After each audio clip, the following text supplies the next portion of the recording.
Hey everyone, welcome back to Coaster Labs. Today we're going to be talking about my overall experience on Batman the Ride at Six Flags Discovery Kingdom. This is going to be my comprehensive review of the ride, so let's go ahead and get into it.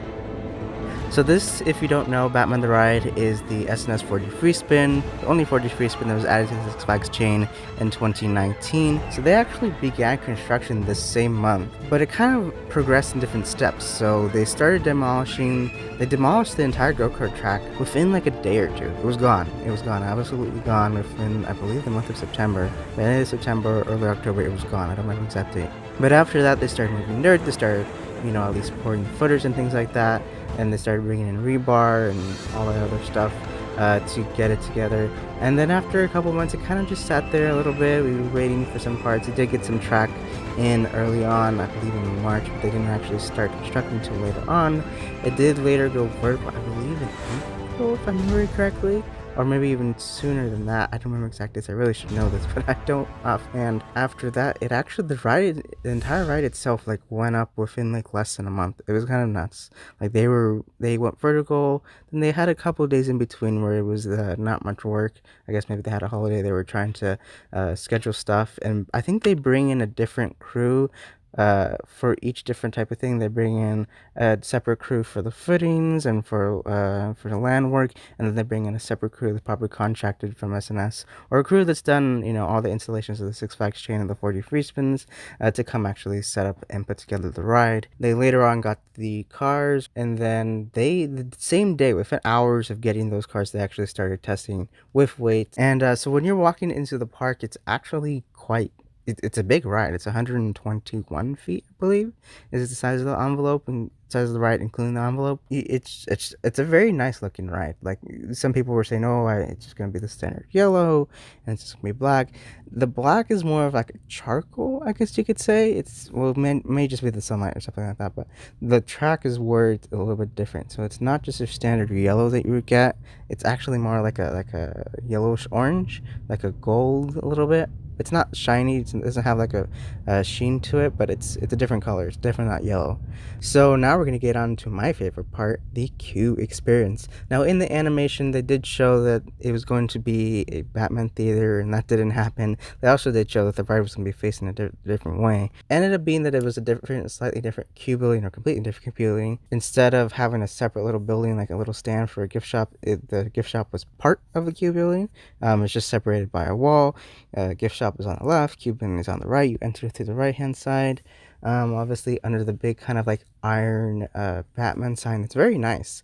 Like the other one that I saw, it was just kind of standard. It looked exactly like the one from Fiesta, Texas.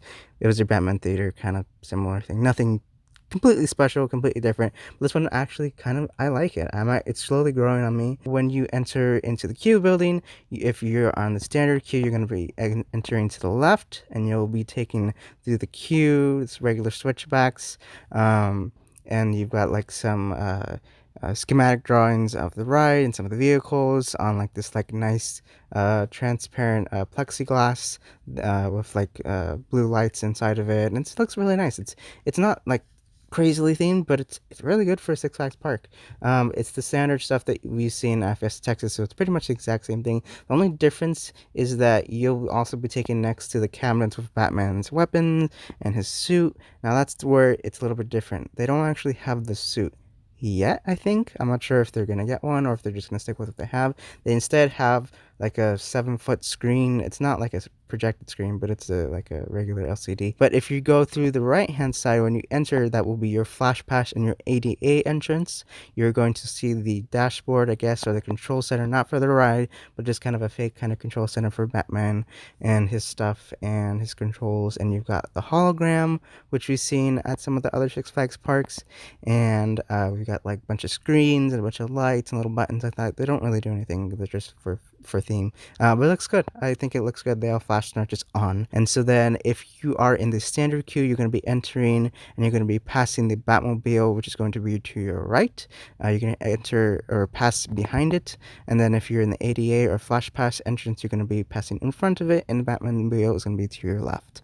So when you get it there, you're going to merge, and then you'll get to where the operator's booth is. Then you're then split off from there. So it's kind of like two lines meet, and then they split into two lines so that you can go to either side. You go around, and you go to the left if you're going to go to the other side. And so that's kind of where the similarities end.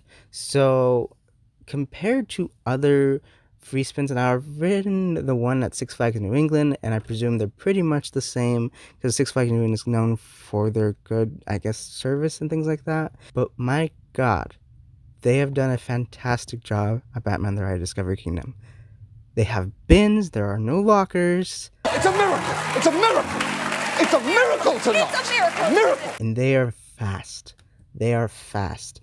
I think I saw like maybe like 35-second operations. By the time they brought in, they said, okay, they said, ladies and gentlemen, welcome to Batman. When the gates open, you have 30 seconds to put your stuff down and sit down, lock your seats. Your restraints will be locked in 10, 9, 8, 7, 6. And they were fast. They meant business. It's like an army. They did good. They did really good. They were still training some other people, and I could hear one of the ladies training another teenager saying like, okay, so what are you gonna do when it's past 30 seconds? Okay, you're gonna do this. You're gonna do this. What are you gonna do when you do that? They're good. They're very, very fast, and I really appreciate that.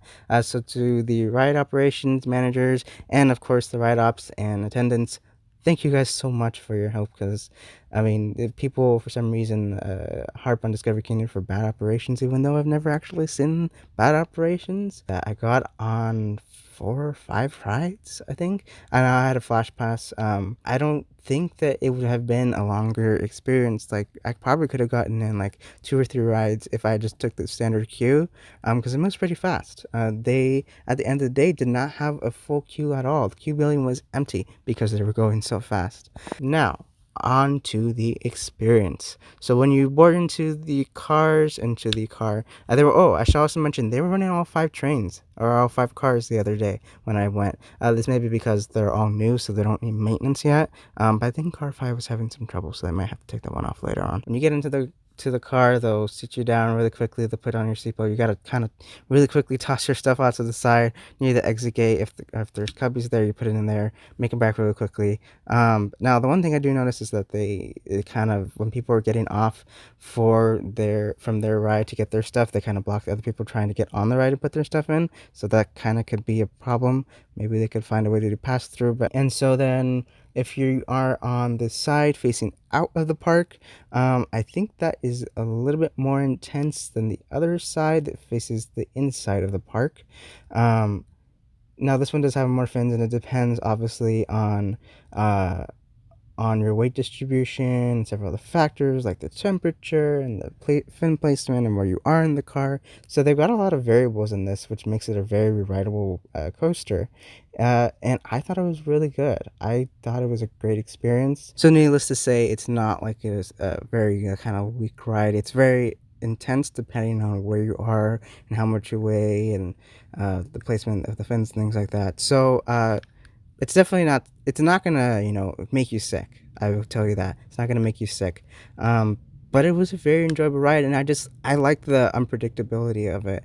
I like that you don't know when you're gonna flip, you don't know when you're gonna spin. Yeah, so you're not gonna get many flips past the actual disengagement of the lift. So once you come off the lift, there's immediately fins there, so you'll flip maybe 1 or 2 times depending on your weight, of course, and your distribution placement in the car, and then it's kind of just like you're tilting back and forth over the first few hills, and then you go past the first Raven turn, you go down under, and then depending on the side, I don't remember which side, you'll have some fins approaching the second larger Raven turn, the inside Raven turn, so you'll flip there. Or if you're on the side, I believe that faces inside the park, you'll flip on the Raven turn versus prior to it, and then you go into the brakes. It's a very short ride, but it's fun, and since it's equip operations, you can go again and again as much as you want. I actually have to say too, it actually does have a decent amount of airtime, and this is dependent on if they staple you or not, which for me did happen a couple of times. Now, on the first Raven turn, you do get some decent airtime. On the second one, of course, and then finally on the those two are floater, as is the brake, because the brake at the very end is not strong enough to completely decelerate the train or to the car. So you'll actually still get some floater airtime there as you're like free falling in a sense. You do actually get some ejector airtime on the hill into the brakes after the largest Raven turn, the second inside Raven turn. So I actually got some airtime on that. I was like pretty surprised. I want to mention too that on the lift they have more fins than usual than the other free spins. So you'll get some nice rotations on that. You won't flip, of course, but you'll get something from that at least. That kind of gets you going as you're going along the course. That's kind of it. It was a very good experience. I think it's a fantastic addition to Discovery Kingdom. We're going to have a video on how the ride works later on, as well as a video on how Max Force works whenever that opens. Now, I do have that set for June 30th, but that's dependent on if Max Force opens before June 30th, so I can get some footage of it. Overall, I just thought it was a fantastic experience, and I think you should definitely go check it out if you haven't. If you think, oh, it's just a standard free spin I already ran run, you should definitely still ride it because it's not your standard free spin. It is a fantastic ride. So thank you guys so much for watching. Make sure to subscribe down below. All of these videos take me a lot of time to put together, and I'd really appreciate your patronage, either following us on Instagram at coaster.labs, and also, well, not or, subscribe down below. It's free, it helps us out, and it helps us build a larger audience. So thank you guys so much for watching. Welcome to Coaster Labs, and we'll see you in the parks.